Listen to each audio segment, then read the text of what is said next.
Go. We're holding space for you here, and we have a third and a ninth house axis moment for this lunation cycle.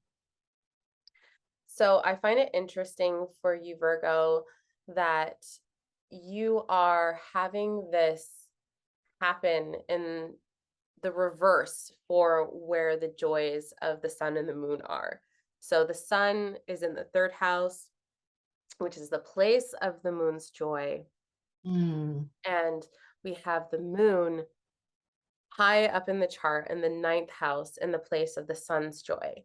So this is actually sort of like an accidental dignity of actually more of like an accidental exile of sorts, because they're far away from their opposing in that way. So Mhm. I just wanted to speak about what the third and the ninth houses meanings are. The third house, um, actually, I have an animal request my need for a moment. No One worries. second. And maybe if there's anything that comes up for you, Tabitha, you can share. Well, it's not anything in terms of like what could assist, but it's just a thought that the sun and the moon must feel very uncomfortable Yes. being, in the opposite placement. Yeah, it's an accidental space. Um, so we had a discussion because you are a Virgo rising and I am a Mm. Pisces rising, and how I was noticing these energies come up for myself is that the intake of this node energy being is there been an increase of intake of third house themes, so intake of short trips and travel, and has that been blocking out opportunities for higher learning or coming into a position of like higher level teaching or being a part of more of a organized society of sorts, and Mm.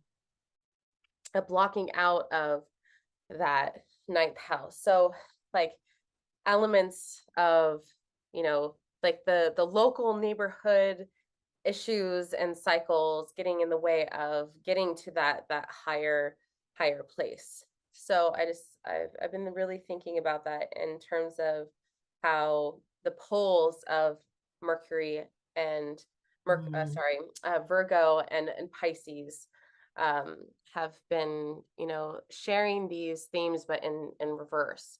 So Yeah, because for me, as a Virgo rising and with the, the node in the ninth yes, house, like, I definitely, and I go through this periodically, but I definitely am in this phase of like, oh, I want to like learn more, teach more, like what can I study next? Like the urge, definitely is yes, and it's hitting also like approach. social media as well. Has there been an increase of, you know, oh, sorry, it's actually a decrease. It'll be like a decrease of third house elements and an increase of ninth house elements Right. So being when I blocked out. meant like Yeah. ninth house, like study, learning, teaching. Yes. Um, yeah. Yes. So, and then there's that Kazemi as well, that announcement type energy in the local neighborhood, or mercurial elements in your neighborhood that will be powered and baked into this lunation cycle. So for the next 6 months, themes that have to do with, the small habits and even changes um, in education or your role and how your emotions and how you voice those things. Um, Contemplating during this time of the eclipse, um, if you feel blocked out from, maybe if you have a moment of like I feel like I can't get out of the neighborhood, or it's difficult to think, beyond the neighborhood, that it's okay to stay close to home during these times, as they are unfolding during the lunation phase, but that it's all going to there will be a shift and a change that doesn't have to be hard, so difficult on the body. We can allow, this time that Mars is going retrograde um to be to contemplative, Mhm. um and think about how we want to be seen in the world, or what are the long journeys that we have ahead. um, so I'm wondering, for you as a Virgo rising, if there's any themes that are coming up or that you're seeing in your space or neighborhood. So not well, I guess what I was going to say for the collective applies to myself as well. But what was coming up initially, like not for me specifically, even though I am working with this energy myself, um, as we speak with yoga and various things, is this idea of working with something that allows you to ground and expand at the same time.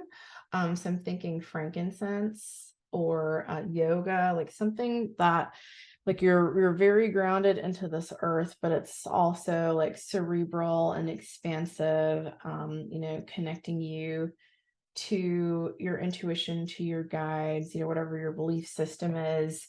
And it's very important to stay grounded in order to, receive messages, but then also in order to manifest.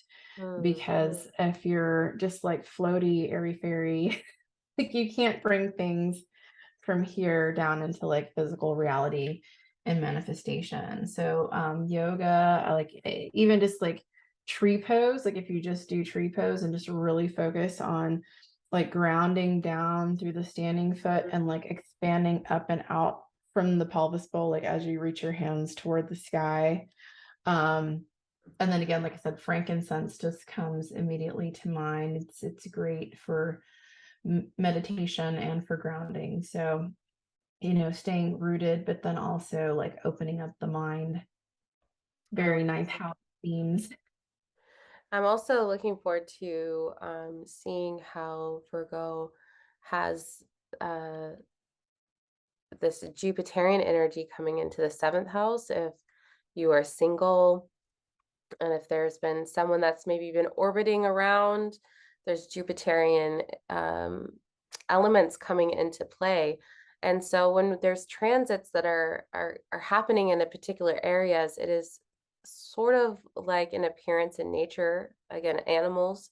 So imagine you're walking on a path, and all of a sudden a bird comes into your space. That's sort of what it's like when a transit of a planet goes through a specific area of your chart. And that's what I really love about astrology, is that we can be Mhm. specific about where this area is, or we can keep a watchful eye of elements in these particular areas. So Yeah. Jupiterian energy coming into your seventh for Virgo, for the next month and a bit. Is there some sort of new Well, as you tie? were, Hmm? yeah, as you were talking, oh, I'm sorry, I thought you were getting ready to ask No, me. no, please come in. I was just gonna say, even though it's kind of like, the stereotypical stone, like I think most people think of the stone for love, like it intuitively, it is what just came through to me.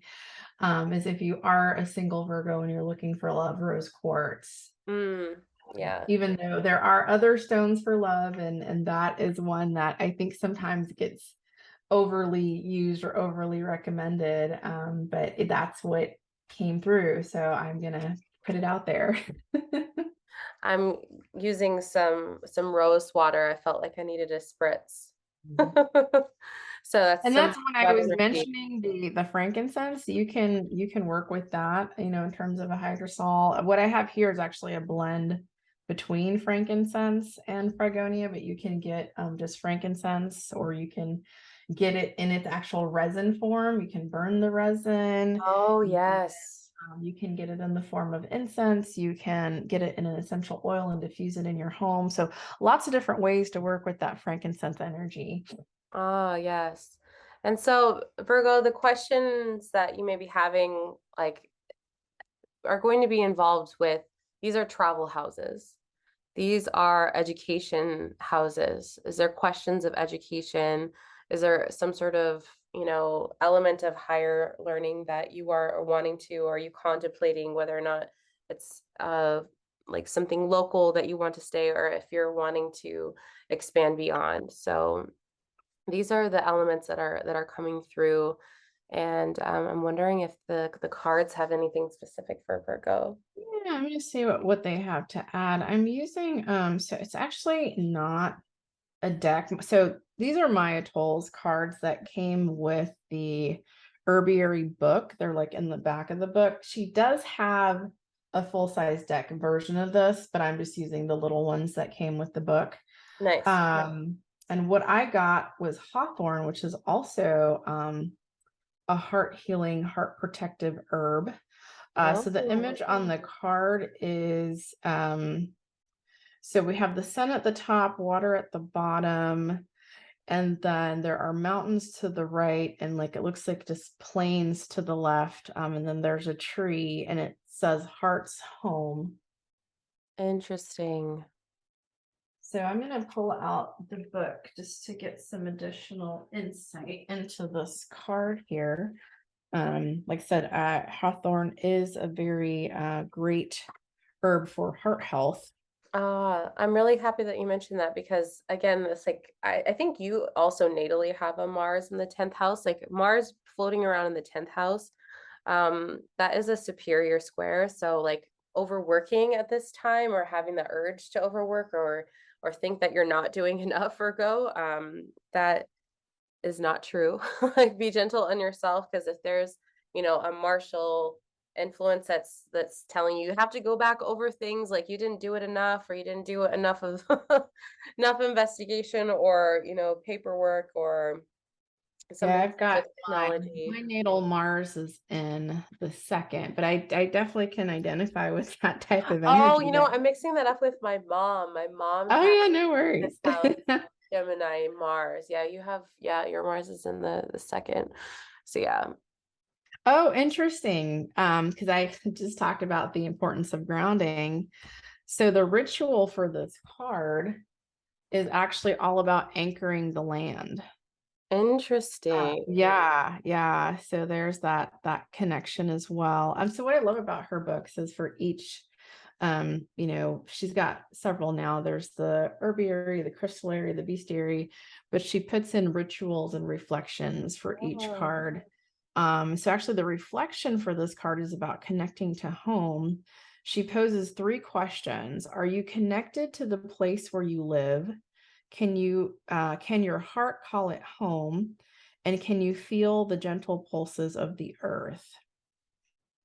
So I'm just going to read this little passage here. In times past, you wouldn't have wandered terribly far from the place where you were born and raised. The world is different now, and you have the glorious opportunity to call many places home. And yet, your heart sometimes longs for a landscape vastly different from the one in which you find yourself.